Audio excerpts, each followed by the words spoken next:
नमस्कार। अपना प्रदेश उत्तर प्रदेश उत्तराखंड देख रहे हैं आप। मैं हूं आपके साथ पूजा मोहन पांडे। बुलेटिन की शुरुआत करते हुए सबसे पहले आपको बता दें, कांग्रेस नेता राहुल गांधी से प्रवर्तन निदेशालय ने नेशनल हेराल्ड मनी लॉन्ड्रिंग मामले में पहले चरण में करीबन 3 घंटे तक पूछताछ की, जबकि दूसरे चरण की पूछताछ देर शाम तक चलती रही। मिली जानकारी के हिसाब से राहुल गांधी से सहायक निदेशक स्तर के अधिकारियों ने पूछताछ की है, जिनकी देखरेख के दौरान एक उप निदेशक और एक संयुक्त निदेशक भी मौजूद रहे। सूत्रों के मुताबिक राहुल गांधी का बयान पीएमएलए अधिनियम की धाराओं के तहत दर्ज किया गया है।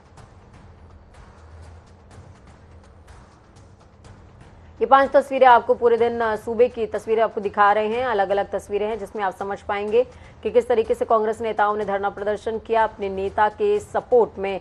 दूसरी तरफ सिर्फ प्रदर्शन ही नहीं हुआ, बल्कि कईयों को अरेस्ट भी किया गया, हिरासत में लिए गए।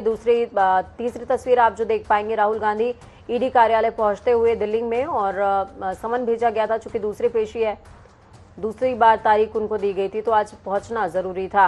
प्रियंका गांधी भी थाने पहुंची हुई थी, बातचीत भी उन्होंने की है। और रायपुर में किस तरीके से प्रदर्शन को अंजाम दिया, रायपुर को दिखाना इसलिए भी जरूरी हो जाता है क्योंकि भूपेश बघेल आगामी नेतृत्व में हमेशा नजर आते हैं, प्रियंका गांधी के साथ नजर आते हैं, राहुल गांधी के साथ, और महत्वपूर्ण बैठकों का भी हिस्सा रहते हैं। तो ये 3 तस्वीरें भी आपको दिखा रहे हैं लखनऊ, दिल्ली और देहरादून की, जिसमें आप देख पाएंगे कि किस तरीके से तमाम राजधानियों में तासीर आज कांग्रेसियों की देखने को मिली है। फिर चाहे वो सूबे की राजधानी उत्तर प्रदेश की राजधानी लखनऊ हो, या फिर देश की राजधानी दिल्ली, या फिर देवभूमि की राजधानी देहरादून, हर जगह कांग्रेसियों ने जमकर प्रदर्शन किया।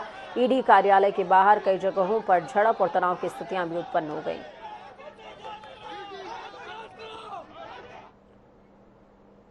तो वहीं सियासी भूचाल के बीच बीजेपी और कांग्रेस ने भी प्रेस कॉन्फ्रेंस की और एक दूसरे पर जमकर वार पलटवार किया। सुनिए। और आपका इलेक्शन मैनेजमेंट डिपार्टमेंट अच्छी तरह से जानते हैं कि नेशनल हेराल्ड और यंग इंडियन की एक खोटी चवन्नी भी न कांग्रेस पार्टी ने, न हमारी अध्यक्षा श्रीमती सोनिया गांधी ने, न हमारे नेता श्री राहुल गांधी ने, कांग्रेस के किसी नेता या कार्यकर्ता ने आज तक नहीं ली, और न ही नॉट फॉर प्रॉफिट कंपनी से आप तनख्वाह, डिविडेंड या किसी प्रकार की राशि ले सकते। यहां तक कि आप तो नॉट फॉर प्रॉफिट कंपनी का शेयर भी नहीं बेच सकते, चाहे तो भी। वो केवल और केवल दूसरी नॉट फॉर प्रॉफिट कंपनी को ही दिया जा सकता है। इसलिए national Herald, young India, associated journals limited, आजादी के संग्राम का ये अखबार, ये कांग्रेस नहीं, ये देश की धरोहर है, ये इस देश की विरासत है।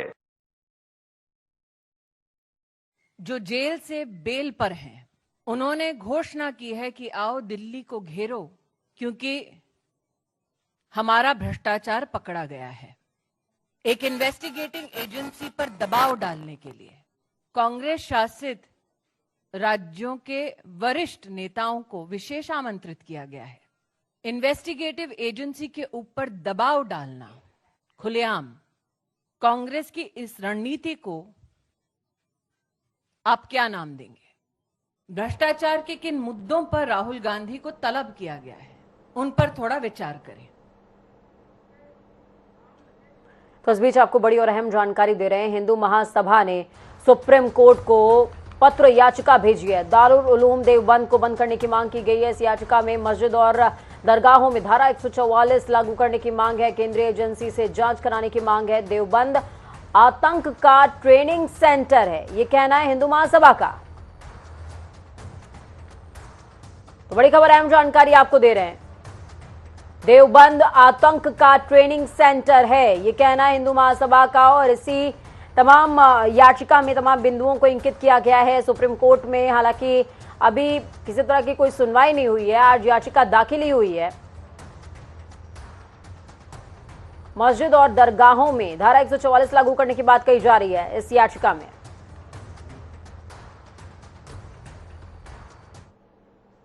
पैगंबर के खिलाफ की गई टिप्पणी के विरोध में हुए उग्र प्रदर्शन के बाद उत्तर प्रदेश सरकार की ओर से आरोपियों के घरों को गिराने की कार्रवाई से खफा जमीयत उलेमाए हिंद ने सुप्रीम कोर्ट का दरवाजा खटखटाया है। संगठन ने उत्तर प्रदेश राज्य को निर्देश देने की मांग की है ताकि ये सुनिश्चित किया जा सके कि राज्य में उचित प्रक्रिया का पालन किए बिना कोई और विध्वंस ना हो। संगठन ने दिल्ली के जहांगीरपुरी में विध्वंस अभियान के खिलाफ अपनी पिछली याचिका में दायर 2 आवेदनों का हवाला देते हुए राहत की मांग की है। आपको ये बता दें कि जहांगीरपुरी मामले में सुप्रीम कोर्ट ने 21 अप्रैल को उत्तरी दिल्ली नगर निगम की ओर से शुरू किए गए विध्वंस अभियान के खिलाफ नोटिस जारी किया था और यथास्थिति बनाए रखने का निर्देश भी दिया था। सुनिए क्या कुछ कह रहे हैं मौलाना अरशद मदनी। कि कल को इस मौजू के ऊपर बहस होगी, जमीयत उलमा हिंद बेहतर से बेहतर सीनियर वकला की खिदमत लेकर के इसको कोर्ट के अंदर इस पर गुफ्तगू करेगी। जमीयत उलमा हिंद की हमेशा ये तारीख रही है कि मुल्क के अमन व अमान और भाईचारगी को कायम करने के लिए हुकूमत या कोर्ट का जो भी फैसला होता है हम उसका खैर मकदम करते हैं। वहीं यूपी में हुए बवाल के बाद पुलिसिया कार्रवाई पर all India Muslim personal law board ने भी बयान जारी किया है। बोर्ड ने सरकार के रवैये पर सवाल उठाए। पर्सनल लॉ बोर्ड की तरफ से कहा गया है कि बजाय जिन लोगों ने गुस्ताखी की उनके खिलाफ कार्रवाई करने के उल्टे मुसलमानों के जख्मों पर नमक छिड़का जा रहा है। साथ ही बोर्ड ने मुसलमानों से अपील की है कि सब्र से काम लें। गुस्ताखे रसूल के खिलाफ नाराजगी जाहिर करने के लिए मुकामी सरकारी ओहदेदारों को मेमोरेंडम दें।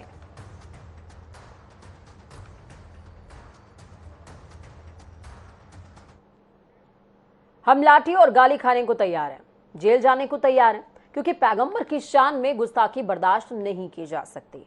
हमने 10 जून को अपने प्रदर्शन को इसलिए आगे बढ़ा दिया था क्योंकि उस दिन गंगा दशहरा था। ये हम नहीं कह रहे, ये कहना है आईएमसी प्रमुख मौलाना तौकीर रजा का। तौकीर रजा ने एक बार फिर से प्रधानमंत्री नरेंद्र मोदी को महाभारत का धृतराष्ट्र बताया है। तो वहीं गांधी की हत्या के लिए भी भाजपा और आरएसएस को जिम्मेदार ठहराते हुए कहा कि भाजपा और आरएसएस नुपुर शर्मा की गांधी जी की तरह 2024 को चुनाव को जीतने के लिए हत्या करवा सकती है। सुने। मैं एक बार फिर कह रहा हूं, नरेंद्र मोदी को अपनी इस धृतराष्ट्र की भूमिका से बाहर आकर फौरन फैसला करना चाहिए। नुपुर शर्मा और इस जैसी भाषा बोलने वाले तमाम लोगों को गिरफ्तार करना चाहिए, जेल भेजना चाहिए। इनकी सुरक्षा अगर करना चाहते हो, मुझे अंदेशा है नुपुर शर्मा की जान के खतरे का। मुझे अंदेशा इस बात का है कि ये ध्रुवीकरण के लिए, हिंदू मुस्लिम टकराव के लिए जिस तरह इन्होंने गांधी जी की हत्या करवाई थी, उसी तरह कहीं हिंदू मुस्लिम फसाद कराने के लिए ये नुपुर शर्मा की हत्या करवा के मुसलमानों के ऊपर इल्जाम न लगा दे। इसलिए मैं कहता हूं नुपुर शर्मा की भरपूर हिफाजत की जानी चाहिए, और अगर हिफाजत उसकी सिक्योरिटी भरपूर नहीं है तो उसको जेल से बेहतर सिक्योरिटी नहीं मिल सकती। जेल में वो ज्यादा आराम से और ज्यादा सिक्योर रह सकती है। वहीं बरेली पहुंचे कानपुर के पूर्व पुलिस कमिश्नर और योगी सरकार के मंत्री असीम अरुण ने कहा कि कानपुर की हिंसा सुनियोजित साजिश थी। बवालियों पर कानपुर पुलिस ने बेहतर काम किया। चंद घंटों के अंदर पुलिस ने स्थिति को कंट्रोल में ले लिया। अगर कोई बवाल करेगा तो बाबा का बुलडोजर काम जरूर करेगा। पुलिस जल्द ही अपनी विवेचना पूरी करेगी। चंद लोग हैं बवाल करने वाले, उन्हें खिलवाड़ करने का मौका नहीं देंगे। वहीं बरेली पहुंचे कैबिनेट मंत्री लक्ष्मी नारायण चौधरी ने भी आईएमसी प्रमुख मौलाना तौकीर रजा को चेतावनी दी है। कानून के साथ खिलवाड़ किसी को नहीं करने दिया जाएगा।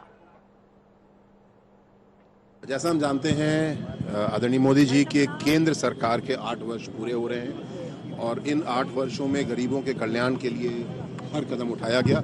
इस संकल्प को दोहराने के लिए आज का ये कार्यक्रम रखा गया।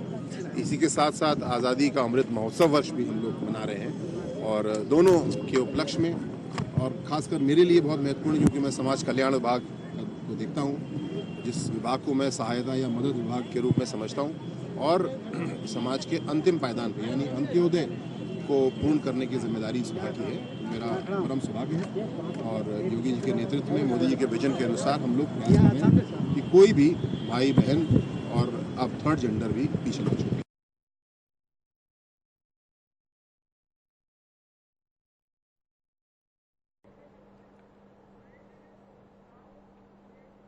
ब्रेक के बाद एक बार फिर से आप सभी का स्वागत है। इलाहाबाद हाईकोर्ट ने विधायक निधि के दुरुपयोग के मामले में आरोपी मुख्तार अंसारी की जमानत अर्जी सिरे से खारिज कर दी।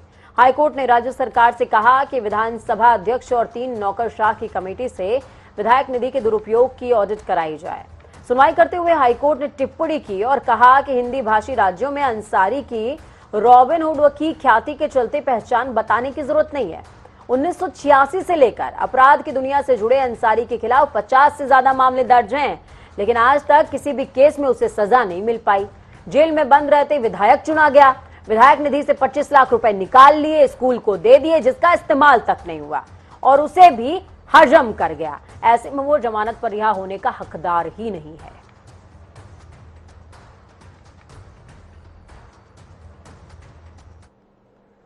बिजनौर पहुंचे भाजपा के स्वतंत्र प्रभार मंत्री कपिल देव और केंद्रीय मंत्री बीएल वर्मा का भाजपा कार्यकर्ताओं ने फूलमालाओं से स्वागत किया और गरीब कल्याण जनसभा को संबोधित करते हुए उन्होंने कहा कि प्रधानमंत्री श्री नरेंद्र मोदी के नेतृत्व में सरकार सबका साथ, सबका विकास, सबका विश्वास, सबका प्रयास के विजन के साथ आत्मनिर्भर भारत के निर्माण के लिए प्रतिबद्ध है।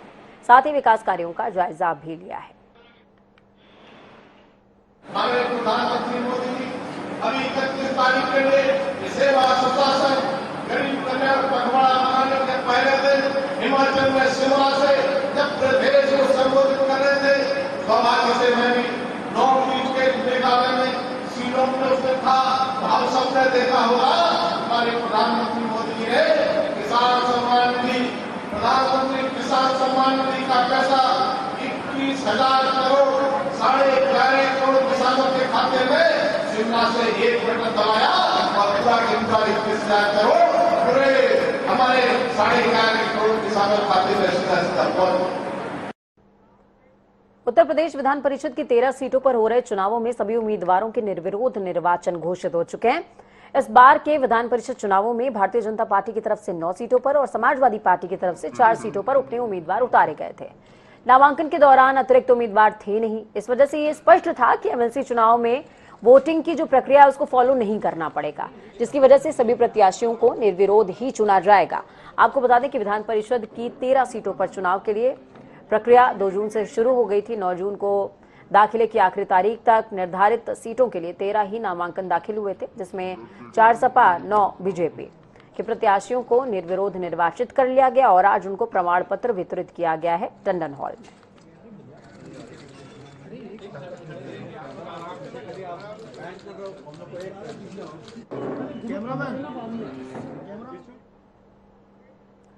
पीलीभीत पहुंचे भाजपा प्रदेश अध्यक्ष स्वतंत्र देव सिंह ने मोदी सरकार के 8 साल पूरे होने के मौके पर जनसभा को संबोधित किया। साथ ही कहा कि नरेंद्र मोदी को जनता का प्रेम मिल रहा है। साथ ही कहा कि प्रधानमंत्री के मार्गदर्शन में ही प्रदेश भी आगे बढ़ रहा है।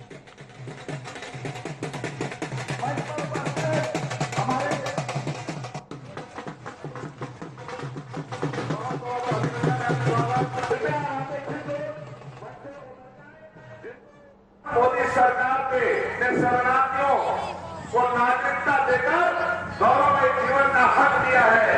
महिलाओं के हितों की प्राथमिकता, उनके सशक्तिकरण पर ध्यान दिया गया है, जिसका एक उदाहरण है कि 3 तलाक समाप्त करके मुस्लिम बहनों को भी सम्मान देने का और अत्याचार समाप्त करने का किसी ने काम किया है, नरेंद्र मोदी जी ने किया है। मित्रों, ये नहीं, अयोध्या में भव्य राम मंदिर के मार्ग को प्रशस्त किया और आज भव्य राम मंदिर का निर्माण हो रहा है। मित्रों, ये किसी का देन है तो आपके नेता नरेंद्र मोदी का। मित्रों, और आप जैसे तपस्वी करता हूं। 14 जून यानी कि कल से देवभूमि के बजट सत्र का आगाज होने जा रहा है, जिसके मद्देनजर देहरादून में बजट सत्र को लेकर सर्वदलीय बैठक और कार्य मंत्रणा समिति की बैठक हुई। सर्वदलीय बैठक में सदन को शांतिपूर्ण चलाने पर सहमति बनी है। तो वही कार्य मंत्रणा समिति में 14 से 16 जून तक के लिए बिजनेस तैयार हुआ है। अब अगली कार्य मंत्रणा समिति की बैठक 16 जून को दोबारा होगी।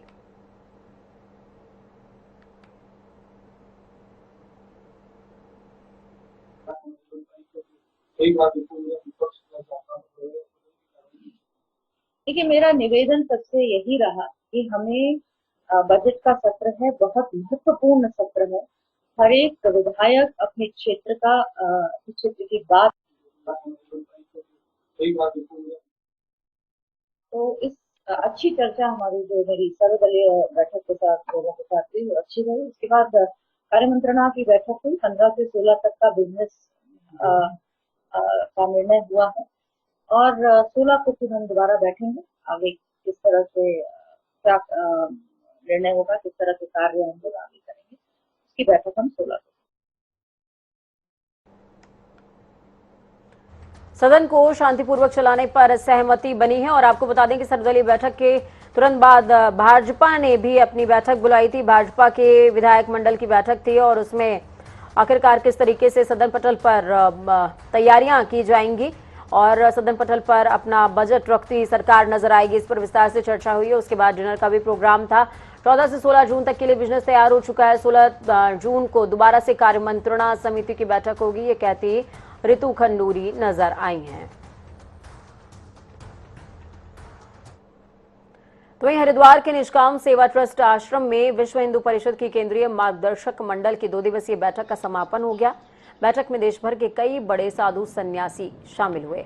बैठक में मठ, मंदिर, धर्मांतरण, Kashi, Mathura, common civil code से संबंधित कई प्रस्ताव पास किए गए। बैठक के बाद विश्व हिंदू परिषद के केंद्रीय महामंत्री मिलिंद परांदे ने प्रेस वार्ता को संबोधित किया और कहा कि देश भर में मौजूद मठ मंदिरों से सरकारी नियंत्रण हटना चाहिए। धर्मांतरण के लिए देश में चल रहे संगठनों को रोकने के लिए कठोर कानून बनना चाहिए।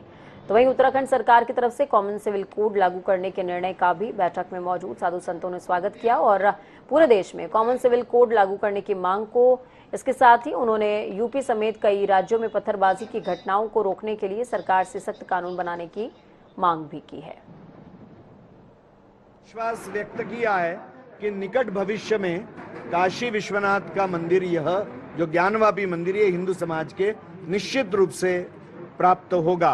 और केंद्रीय मार्गदर्शक मंडल ने यह अपनी श्रद्धा जताई। ये तीनों विषय, यह राम जन्मभूमि, काशी विश्वनाथ और मथुरा, यह हिंदू समाज के और पूज्य संतों के आग्रह के विषय वो हिंदू समाज को प्राप्त होकर रहेंगे। और साथ में जुम्मे के नमाज के बाद में जो पथराव पूर्ण देश भर में हुआ, तो यह एक षड्यंत्र, एक साजिश दिख रही है, क्योंकि इस विषय के बारे में जो घटना हुई उसके बारे में संगठन यानी भाजपा ने डिसिप्लिनरी एक्शन भी ले ली। तो मठ, मंदिर, धर्मांतरण, काशी जैसे मुद्दों पर विस्तार से चर्चा हुई। मिलिंद परांदे को आप सुन रहे थे, वो साफ तौर पर कहते नजर आए कि भाजपा की हालांकि कार्यशैली ठीक है, चीजों को तुरंत से नियंत्रित कर लिया गया, लेकिन अभी भी और सख्ती की जरूरत है। कॉमन सिविल कोड पर भी उन्होंने अपनी बात रखी है। हालांकि कॉमन सिविल कोड जो कानून है, इसको लेकर के धामी सरकार ने पहल जरूर करी है, लेकिन मुस्लिम समुदाय इस कॉमन सिविल कोड का लगातार केंद्र सरकार से लेकर के तमाम लोगों के विरोध में, तमाम सरकारों के विरोध में इसका प्रदर्शन भी करता रहा है। जबकि कॉमन सिविल कोड को लेकर के साधु सन्यासियों ने, विश्व हिंदू परिषद ने इसका स्वागत किया। उन्होंने कहा कि इस पर विस्तार से विचार होना चाहिए, कुछ अहम बिंदुओं को इसमें इंकित किया जाना चाहिए, क्योंकि भारत विविधताओं से परिपूर्ण देश है और इसकी विविधता को खत्म नहीं होना चाहिए। और भारत जैसे देश को एक साँचे में ढालना थोड़ा सा दुष्कर जरूर है, लेकिन अगर ऐसा होता है तो तमाम जो विविधताएं हैं उनको एक रूपता जरूर मिलेगी। वक्त